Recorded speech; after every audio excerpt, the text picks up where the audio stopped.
Good afternoon friends, মাই ডায়েরিতে তোমাদের সবাইকে আরও একবার ওয়েলকাম ব্যাক করছি। তো কেমন আছো তোমরা সবাই? আমরা এখানে সবাই খুব ভালো আছি। আজকে হচ্ছে মকর সংক্রান্তি, মানে পৌষ সংক্রান্তি। তো সবাইকে জানাই অনেক অনেক অনেক শুভেচ্ছা মকর সংক্রান্তির আর পৌষ সংক্রান্তির।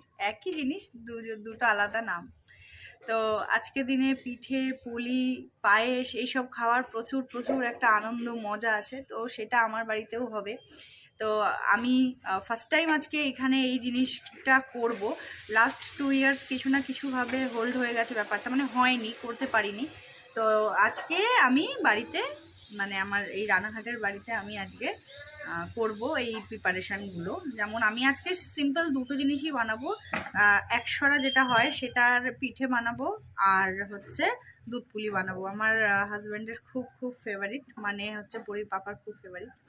তো সেটাই বানাবো। কিন্তু আজকে বলো, সকাল থেকে ওয়েদারটা কি খারাপ, কি লেভেলের খারাপ। অবভিয়াসলি আজকে সংক্রান্তি, ঠান্ডা তো হবেই হবে, কিন্তু একটা কুয়াশা আর এক ফোঁটা আজকে রোদ্দুর দেখা গেল না, একটু রোদ্দুর দেখতে পেলাম না। দিয়ে কি বাজে ওয়েদার, খুব বাজে ওয়েদার আজকে। তো ওই জন্য আজকে পরীকেও স্নান করাইনি। বাই চান্স ঠান্ডা লেগে যায়, কোনো রিস্ক আমি নিতে চাই না ওকে নিয়ে। ওই যে ওখানে ঘুমাচ্ছে, ওইখানে ঘুমাচ্ছে, জাস্ট একটু আগেই ঘুমালো। তো আজকে ভিডিওটা স্টার্ট করছি একদম আফটারনুন থেকে।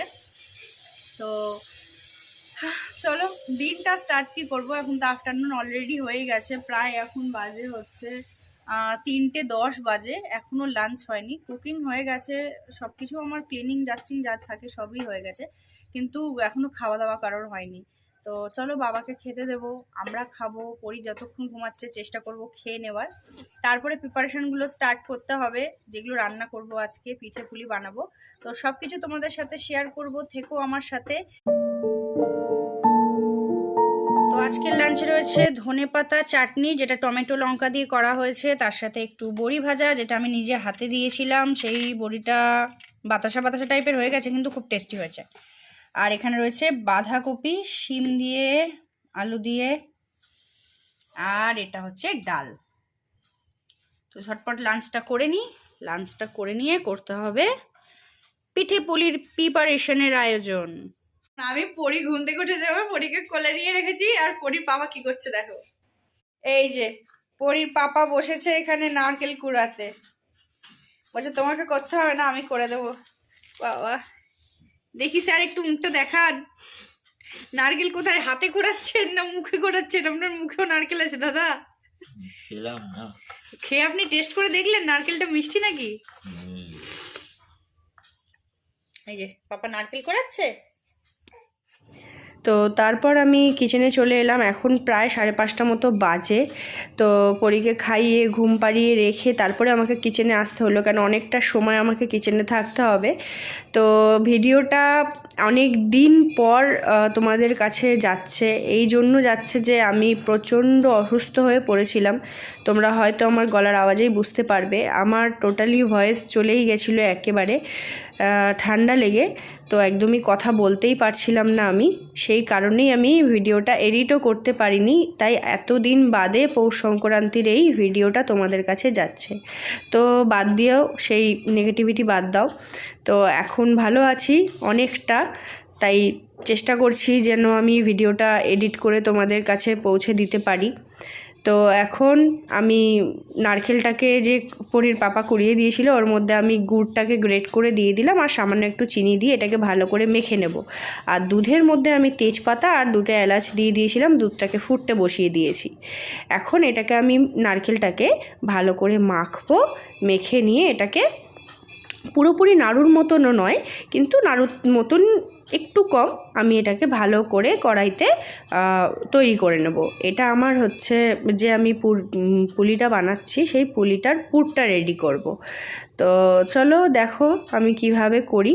তো এখন দেখতেই পাচ্ছ আমি কড়াইতে দিয়ে দিয়েছি, ওটাকে মাখার পরে আমি কড়াইতে দিয়ে দিলাম এটাকে, নারকেলটাকে। তো সেই সময় আমার শরীর ভালো ছিল, সেদিনকেও আমি সারাটা দিন বা যতক্ষণ আমি যা যা রান্না করেছি, পিঠে পুলি যা বানিয়েছি, সমস্তটাই শ্যুট করেছি নিজে একা হাতে। কিন্তু তারপর দিন থেকে আমি এতটাই অসুস্থ হয়ে পড়ি যে আমি তোমাদের সাথে এই ভিডিওটা শেয়ারই করতে পারিনি। তো লেট করে দিয়েছি, তোমরা প্লিজ সাপোর্ট করো আমার ভিডিওটাকে। যদি ভালো লাগে তাহলে অবশ্যই লাইক করো, শেয়ার করো, কমেন্ট করো। তো এখন ওইটা হতে হতে আমি একটু চালের গুঁড়োটাকে চেলে নেব। তো তোমরা কি কেউ পিঠে বানানোর সময় চালের গুঁড়োটাকে চেলে নাও? তা আমাকে অবশ্যই কমেন্ট করে জানিও তোমরা। তো কিন্তু আমি যখন পিঠে বানাই আমি কিন্তু চালের গুঁড়োটাকে চেলে নিই।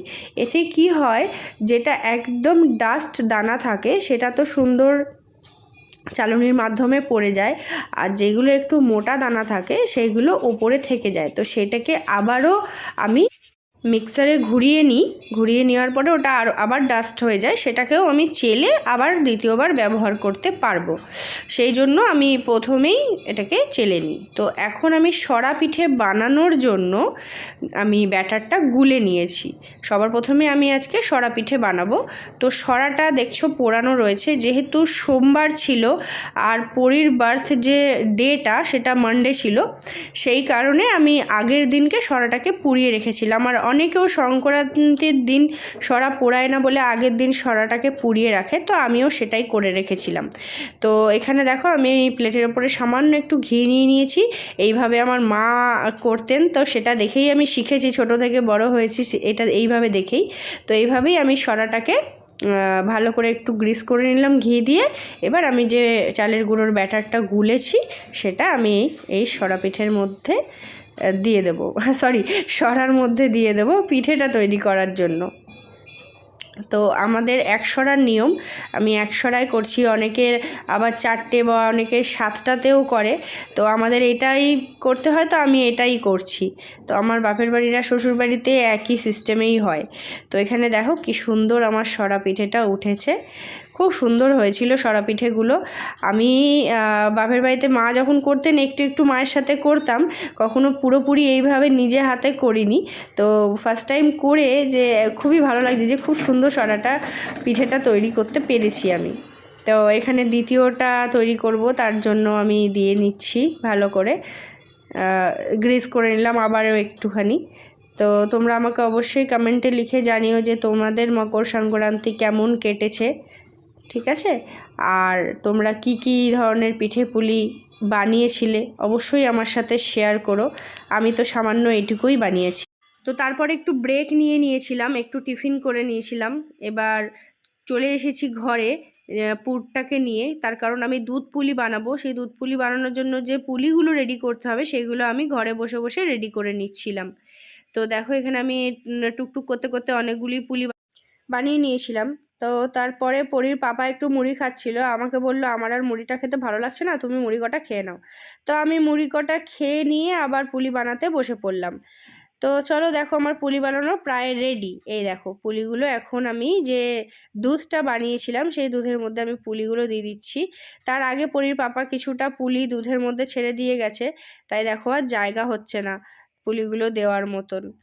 তো তবুও আমি একটু চেপে চুপে একটু হালকা হালকা করে দিয়ে দিচ্ছি, তার কারণ যেগুলো পরীর পাপা আগে দিয়েছিল সেগুলো তো একটু ভিজে গেছে, সেগুলো আস্তে আস্তে নিচের দিকে চলে যাবে। আর আমি যেগুলো উপরে দিলাম সেগুলো পরে আস্তে আস্তে নিচের দিকে যাবে। তো এই দেখো সব পুলিগুলোই সুন্দর চলে গেছে নিচের দিকে, দুধটাও কমে এসেছে অনেকটা ফুটে, আর সুন্দর রং এসেছে। দেখো কি সুন্দর রং এসেছে, তাই না? খুব সুন্দর এসছে রঙটা।